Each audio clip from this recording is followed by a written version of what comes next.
So welcome back. Now moving ahead, perfect cube and consecutive odd numbers के बीच में हम रिलेशनशिप देखेंगे, है ना। तो जो भी हमारे क्यूब्स नंबर हैं और ऑड नंबर हैं वो एक दूसरे से कैसे रिलेटेड हैं वो देखेंगे, है ना। तो जस्ट फॉर रिमेम्बरिंग, हम लोगों ने ऑड नंबर और स्क्वायर्स नंबर्स के बीच में एक रिलेशनशिप देखा था, है ना। Just that was on page number 6, है ना। तो उसको एक बार जस्ट हम लोग चेक करते हैं, रिवाइज करते हैं, फिर हम नया कंसेप्ट बिल्ड करेंगे, है ना। तो आपने देखा था उसमें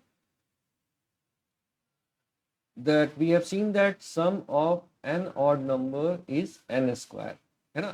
n square is equal to sum of n odd numbers, जैसे 2 का square sum of first two odd numbers, first odd number is 1 and second odd number is 3, that will be the square of 2, that is 4, है ना। और इसी तरीके से 3 का square क्या था, sum of first three odd numbers, that is 1, first odd number is 1, second odd number is 3 and third odd number is 5। तो 1 3 plus 5 is 9, so 3 3 square is 9, है ना। तो ये रिलेशनशिप्स था एक ऑड नंबर और स्क्वायर नंबर के बीच में। अभी अपने को रिलेशन ढूंढना है हमारे cubes and square cubes and odd numbers के बीच में, है ना। तो यहाँ पे हम देख रहे हैं वन को, वन क्यूब इज वन, है ना। Two cube is 8, that is 3 plus 5, है ना। 3 is an odd number and 5 is the next odd number. So this is summation of first two odd number starting from 3. Then 3 cube, 3 cube क्या हो रहा है, 3 cube is 27 और वो किसके बराबर है, this is the sum of 3 odd number starting from 7, starting from 7, and 7 is which odd number, 7 is I think 1 2 1 3 5 and 7, 7 is fourth odd number, 7 is the fourth odd number. So 3 cube is sum of 3 odd numbers starting from the fourth odd number, okay. And then 4 cube is 64 and it is sum of 4 odd number starting from 13, है ना। तो इस तरीके से आप pattern देखोगे। 6 cube जो है 6 ऑड नंबर्स के सम के बराबर है और ऑड नंबर हम कहाँ से स्टार्ट कर रहे हैं, 31, 31 के बाद ऑड नंबर 33, फिर 35, 37, 39 एंड 41। तो 6 odd number starting from 31। 5 cube is sum of 5 odd number starting from 21, है ना। इस तरीके से अगर हम इस चीज को जनरलाइज करें, है ना, एक फॉर्मूले में जनरलाइज करने की कोशिश करें, सो द वैल्यू ऑफ, ये आप लोग नोट कर लेना, है ना, एग्जाम के पर्पज से भी कभी आपको क्यूब निकालना हो या फिर ऐसे भी आपको ये पता होना चाहिए। वैल्यू ऑफ एन क्यूब, है ना, N cube is equal to sum of N odd numbers, है ना। अगर एन क्यूब हम निकाल रहे हैं, जैसे फॉर एग्जांपल यहाँ एन की वैल्यू 4 रखेंगे, तो value of 4 cube is equal to sum of 4 odd numbers starting from N square minus N minus 1, है ना। अगर यहाँ पे वैल्यू हम 4 रख रहे हैं तो 4 square minus 4 minus 1, that is 3. So 4 square is 16, 16 minus 3 is 13. So the value of 4 cube is sum of 4 odd numbers starting from 13. आप यहाँ देख भी सकते हो, the value of 4 cube is sum of 4 odd numbers starting from 13, है ना। The starting odd number is n square minus n minus 1. तो 4 के केस में आप स्टार्टिंग ऑड नंबर क्या हुआ, 13। अगर हम 6 क्यूब निकालने की कोशिश करें तो 6 क्यूब क्या होगा, 6 क्यूब के लिए स्टार्टिंग ऑड नंबर कौन सा होगा, तो 6 क्यूब क्या होगा, sum of 6 odd number starting from, और starting from that odd number, और वो ऑड नंबर क्या होगा, that will be N square minus N minus 1, that is 6 square minus 6 minus 1। तो 36 माइनस 6 माइनस 1 इज 5, तो 31। स्टार्टिंग ऑड नंबर होगा 31 और 31 के बाद हमको 5 ऑड नंबर और लेने होंगे, मतलब टोटल 6 ऑड नंबर लेने होंगे starting from including 31. So that will be the cube of 6.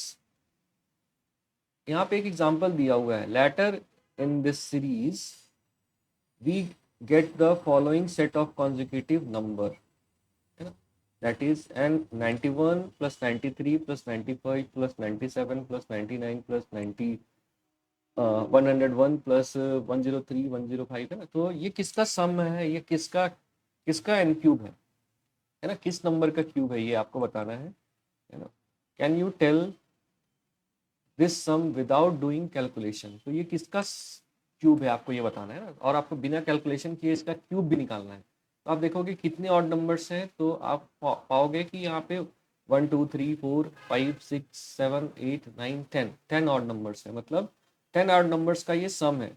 और 10th ऑड नंबर क्या है और स्टार्टिंग ऑड नंबर क्या है, तो आप देखोगे 91. 91 क्या होगा, that will be N square में हम रखेंगे एन की जगह 10, और ये 10 - 1 इज 9, दैट इज 91. तो आपको देखने से लग रहा है एक तो ये 10 ऑड नंबर का सम है, तो ये 10 क्यूब हो गया. और स्टार्टिंग ऑड नंबर क्या है, स्टार्टिंग ऑड नंबर इज 91, है ना, स्टार्टिंग नंबर इज 91. तो ये 10 क्यूब है. 10 क्यूब की वैल्यू क्या होगी, ये कोई बता सकता है, दैट विल बी 1 and 30 1000, है ना.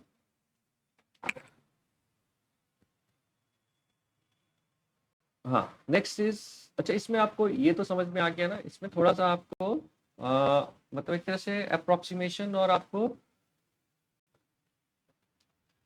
थोड़ा गेस टाइप करना है ना, गेस करना है. आपने देखा था कि 5 क्यूब जो है 5 ऑड नंबर्स का सम है, 6 क्यूब जो है 6 ऑड नंबर का सम है, तो यहाँ पे 10 ऑड नंबर्स का सम दिया हुआ है, तो मोस्ट प्रोबेबली ये 10 क्यूब हो की वैल्यू होगी, है ना.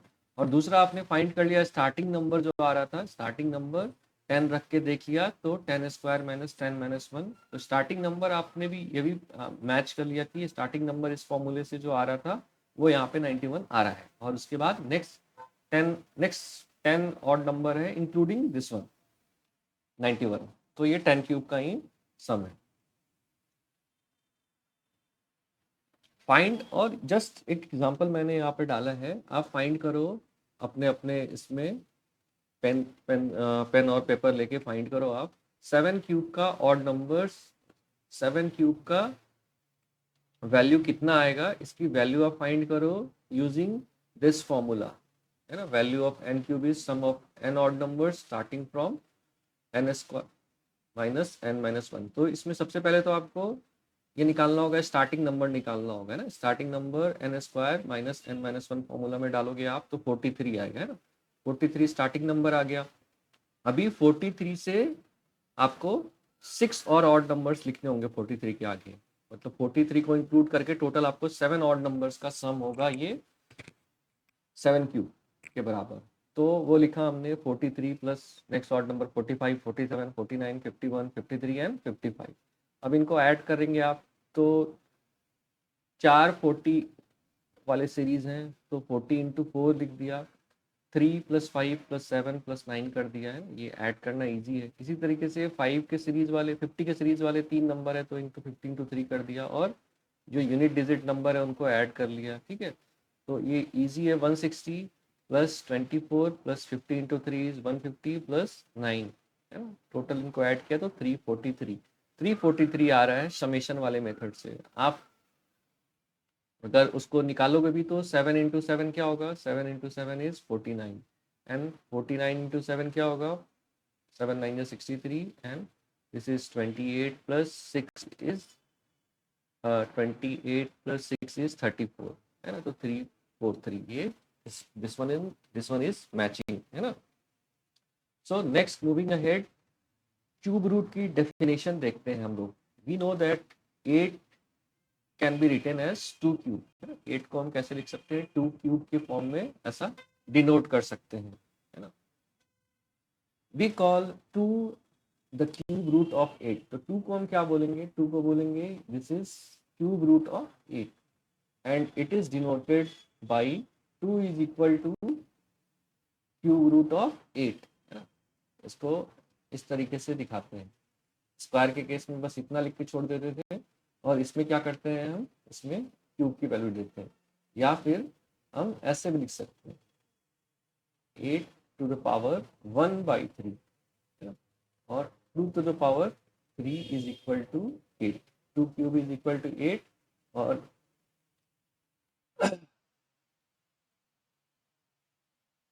और 2 is equal to 8 to the power 1/3. More generally, if y is x cube, y is x cube, मतलब 8 is 2 cube, then x is cube root of y, है ना। then 2 is cube root of 8. इस वाले example में then 2 is cube root of 8. This is denoted by 2 is equal to 8 to the power 1/3, है ना। इसको ऐसे डिनोट करेंगे। So 8 cube root of 8 is equal to cube root of 2 to the power 3 is equal to 2, है ना। ये क्या हो गया, इसको अगर हम इस चीज को अगर डिनोट लिखना चाहें हम, तो कैसे लिख सकते हैं, 2 to the power 3 to the power 1/3, है ना। तो ये 3 into 1/3 is equal to 1, so it will be equal to 2 to the power 1 or 2 simply. Similarly, 27 cube is equal to 27 cube root is equal to cube root of 3 cube, that is 3, and cube root of 1000 is equal to cube root of 1000, 10 to the power 3 is equal to 3. In general, cube root of n cube is equal to n, तो इस चीज को आप इतना लेके परेशान मत हो।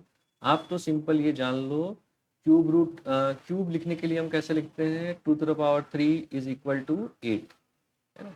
अभी ये हमने क्यूब लिखने के लिए डिनोट किया। अगर हमको क्यूब रूट करना है तो इसको ऐसा स्क्वायर रूट वाला ये लगाएंगे और यहाँ पे 3 लिखेंगे, और इसको भी क्यूब रूट के अंदर डाल देंगे, है ना। क्यूब रूट को अंदर डाल देंगे, है ना। अभी 8 को हम कैसे लिख सकते हैं, 8 को 2 to the power 3 लिख सकते हैं, और बाहर में तो ये था ही, हाँ। तो ये क्या हो जाएगा, this will be equal to 2 and this will be also be equal to 2, same चीज हो गया ये और ये। How do we find out if a number is a cube, है ना। हम कैसे फाइंड आउट करेंगे कि एक नंबर जो है वो क्यूब नंबर है कि नहीं। Taking inspiration from the case of square, तो स्क्वायर के केस में हम कैसे फाइंड करते थे कि कोई नंबर स्क्वायर नंबर है कि नहीं। जैसे हमारा 81 एक स्क्वायर नंबर है कि नहीं, हम कैसे फाइंड करते थे, तो इसका हम प्राइम फैक्टराइजेशन करते थे ना। प्राइम फैक्टराइजेशन इसको 3 से हम स्टार्ट करते थे, तो 3 27 times, then again 3 9 times, then again 3 3 times, then again 3 and 1 times. So we write it 3 into 3 into 3 into 3, yeah, is equal to 81. Okay, then next it is equal to 9 into 9, yeah, is equal to 81. That is 9 square is equal to 81. तो ये हमें पता चल जाता था this is a square number. Basically confirmed it by prime factorization. तो cube के case में हम कैसे पता चलेंगे, तो सेम हम prime factorisation method, let us see if we can use prime factorisation. हम देखते हैं कि प्राइम फैक्टराइजेशन मेथड हम यूज कर सकते हैं कि नहीं।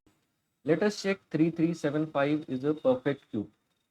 तो हम चेक करते हैं कि if 3375 is a perfect cube, ये हम चेक करते हैं कि 3375 परफेक्ट क्यूब है कि नहीं। तो इसका हम प्राइम फैक्टराइजेशन करेंगे 3375 का, तो 3 टाइम्स 1125 आया, फिर 3 टाइम्स 375 आया, फिर 3 से किया तो 125 आया, उसके बाद 5 से 3 बार इसको फैक्टराइज कर दिया, तो we got 3 into 3 into 3 and 5 into 5 into 5.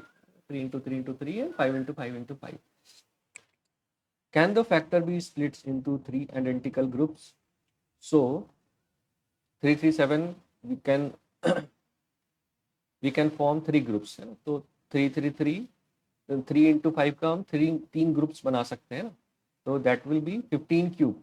15 cube के बराबर हो गया ये 3375 we can write as 15 cube. Another way to check if the factors can be grouped into triplet.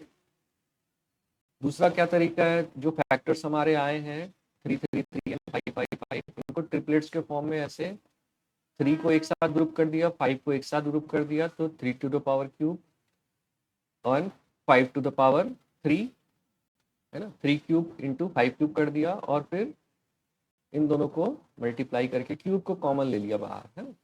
3 into 5 करके क्यूब को बाहर ले लिया, तो इससे भी 15 क्यूब आ गया. This means cube root of 3375 is 15.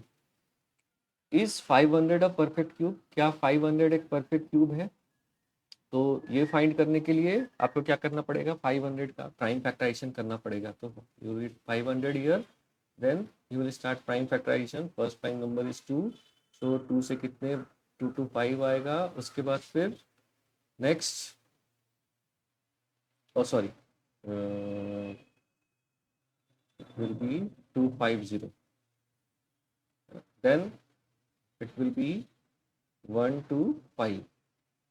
Okay, then 5 से 25, then 5 5, then 5 1, that is 2 into 2 into 5 into 5 into 5. So it cannot be grouped into triplets है ना. इसको अगर हमको क्यूब नंबर बनाना है तो क्या करना होगा, इसमें अगर एक ऐसा क्वेश्चन आता है कि 500 को मिनिमम किस नंबर से मल्टीप्लाई करें कि वो क्यूब नंबर बन जाए, तो मिनिमम इसको अगर हम 2 से मल्टीप्लाई करें है ना, तो इधर भी 2 से मल्टीप्लाई कर पाएंगे RHS और LHS में, तो इधर बन जाएगा 1000 और इधर क्या हो जाएगा, इधर हो जाएगा 2 into 2 into 2 into 5 into 5 into 5 है ना. 2 और 5 को एक साथ ग्रुप कर देंगे, इस 2 को इसके साथ, इस 2 को इस 5 के साथ, तो that will B 10 into 10 into 10 है ना. तो दैट इज 10 क्यूब. तो ये इसको मिनिमम अगर ऐसा क्वेश्चन आता है कि किस नंबर से इसको मल्टीप्लाई करें कि ये क्यूब नंबर बन जाए, तो मिनिमम हमको 2 से मल्टीप्लाई करना पड़ेगा. Next, prime factorisation of a number. There is a table that is on the LHS. It is showing the prime factorization of a number, that is 4, its prime factorization is 2 and 3, 2 into 2, sorry 2 into 2, and then 6, its prime factorization is 2 into 3, 15, its prime factorization is 3 into 5, 12, its prime factorization is 2 into 2 into 3. And on the right side they are showing cubes, prime factorisation of its cubes. तो 4 cube कितना होगा 64, और उनका जो prime factorisation किया 64 का, तो इस तरीके से 2 into 2 into 2 into 2 into 2 into 2 है, that is 2 cube into 2 cube. तो एक तरह से ये जो इसका हमने क्यूब किया तो क्या हो रहा है, ये हमको मिला that is 4 cube, that is 4 cube is equal to 2 cube into 2 cube. अगर हम 6 क्यूब करेंगे, 6 का क्यूब करेंगे तो हमको क्या मिलेगा, तो 2 cube into 3 cube, 2 cube into 3 cube. वो यही चीज़ यहाँ दिखाया है. 15 क्यूब करेंगे तो क्या मिलेगा हमको, 15 क्यूब करेंगे तो हमको क्या मिलेगा, that is 3 cube into 5 cube, 3 cube into 5 cube. यहाँ 12 का प्राइम फैक्टराइजेशन ये था 2 इंटू 3, तो 12 क्यूब का प्राइम फैक्टराइजेशन करेंगे तो हमको क्या मिलेगा, 2 cube into 2 cube into 3 cube. Observe that each prime factors of a numbers appears 3 times in the prime factorization of its cube. तो हमने देखा जब हम प्राइम फैक्टराइजेशन ऑफ क्यूब और prime factorisation of that number compare करेंगे तो उसमें पाएंगे जो प्राइम फैक्टर्स हैं वो 3 टाइम्स, मतलब 3 टाइम्स मल्टीप्लाई हो रहे हैं है ना. मतलब cube just like cube multiply हो जा रहे हैं अपने क्यूब के प्राइम फैक्टराइजेशन में. find the cube root of these numbers, है ना, you have to find cube roots of these numbers, है ना, मतलब 64 का क्यूब रूट फाइंड करना है, 513 का क्यूब रूट फाइंड करना है एंड 729 का क्यूब रूट फाइंड करना है. तो I am starting with the third example. First and two आप सॉल्व करके बताओ कमेंट सेक्शन में, उसको बताओ. 729 ये बड़ा नंबर है इसलिए मैं इसको सॉल्व करके दिखाता हूँ. तो 729 इसका आपको क्यूब रूट निकालना है ना. तो आप इसका प्राइम फैक्टराइजेशन करोगे तो 3 से स्टार्ट करते हैं. तो 3 2 ज़ा 6 एंड then 3 4 ज़ा 12 and then 3 3 ज़ा 9, then 3 8 ज़ा 24 and 1, then 3 27 times, then 3 9 times, then 3 3 times, then 3 into 1. तो कितने बार 3 को 6 टाइम लिख रहा है ना. 7 to 9 is written, 7 to 9 can be written as 3 into 3 into 3 into 3 into 3 into 3, है ना. ये हो गया. अभी that is 3 cube into 3 cube, है ना, that is 9 cube. तो 729 का क्यूब रूट जो होगा दैट इज 9, है ना. 9 is the cube root of 729. और cube root of 729 is 9. Next there is concept of successive difference. ये इसमें है क्या, तो इसमें एक आपने देखा जो परफेक्ट स्क्वायर होते हैं अपने 1 4 9 16, है ना, मतलब ये 1 का परफेक्ट स्क्वायर नंबर, अगर कॉन्जिक्यूटिव परफेक्ट स्क्वायर नंबर ले रहे हैं, 1 is square of 1, 2 4 is square of 2 and 9 is square of 3, है ना. 16 is square of 4, 25 is square of 5, 36 is square of 6. Next level पे, लेवल 1 पे हम क्या कर रहे हैं, इन दोनों का सक्सेसिव डिफरेंस कर रहे हैं. 4 minus 3 is 3, 9 minus 5 is 9 minus 4 is 5, 16 minus 9 is 7, है ना. तो फिर कॉन्जुगेटिव जो सीरीज आ रही है उसका डिफरेंस निकाल रहे हैं ना, उसका डिफरेंस निकाल रहे हैं. फिर नेक्स्ट लेवल पे डिफरेंस निकाल रहे हैं. जो आया यहाँ पे फर्स्ट रो आया, नेक्स्ट हम सेकंड रो निकाल रहे हैं. 5 minus 3 कर रहे हैं, 7 minus 2 कर रहे हैं, 7 minus 5 कर रहे हैं, 9 minus 1. तो हम देख रहे हैं ये कांस्टेंट आ रहा है ना. तो क्यूब के केस में अगर हम वैसा करके देखेंगे तो हम पाएंगे कि हमको फर्स्ट रो में कुछ डिफरेंस मिलेगा, फिर सेकंड रो में कुछ डिफरेंस मिलेगा, और थर्ड रो में जाके ये कांस्टेंट होगा. तो जितने का पावर है, जैसे किसी 2 का पावर है तो सेकंड रो में जाके कांस्टेंट मिला, और अगर 3 का पावर है तो वो थर्ड रो में जाके कांस्टेंट मिलेगा. अगर फोर्थ का पावर है, n के ऊपर फोर्थ का पावर है, तो फोर्थ रो में जाके कांस्टेंट मिलेगा. तो ये हम लोग नेक्स्ट लेक्चर में देखेंगे, है ना. इसके लिए मैंने काफ़ी इंटरेस्टिंग एक एक्सेल पे ग्राफ भी बनाया है आपको समझाने के लिए, है ना. तो ये वो ग्राफ है जिसके मदद से हम लोग देखेंगे. तो आप देखो है ना. तो इसको हम लोग नेक्स्ट लेक्चर में डिस्कस करेंगे. जैसे यहाँ पे मैंने नंबर लिया है और यहाँ पे उसका स्क्वायर किया है, जैसे 1 का स्क्वायर, 2 का स्क्वायर, 3 का स्क्वायर. उस तरीके से मैंने एक और कॉलम बनाया है, क्यूब्स का बनाया है. उस तरीके से मैंने फोर्थ पावर का ये बनाया है, आपको रो कॉलम बनाया है. जैसे 1 का फोर्थ पावर इज 1, 2 का फोर्थ पावर इज 16, 3 का फोर्थ पावर इज 81. अभी 16 minus 1 15, 81 minus 16 is 65, है ना. तो इस तरीके से फर्स्ट डिफरेंस निकाला. फिर सेकंड डिफरेंस, मतलब इस रो जो कॉलम आया उनका डिफरेंस निकाला. और ये कोई बात नहीं, इसको हम लोग नेक्स्ट लेक्चर में समझेंगे. तो इसमें देखो, इसमें फोर्थ रो में फोर्थ डिफरेंस में जाके ये कांस्टेंट 24 आ रहा है. क्यूब के केस में थर्ड डिफरेंस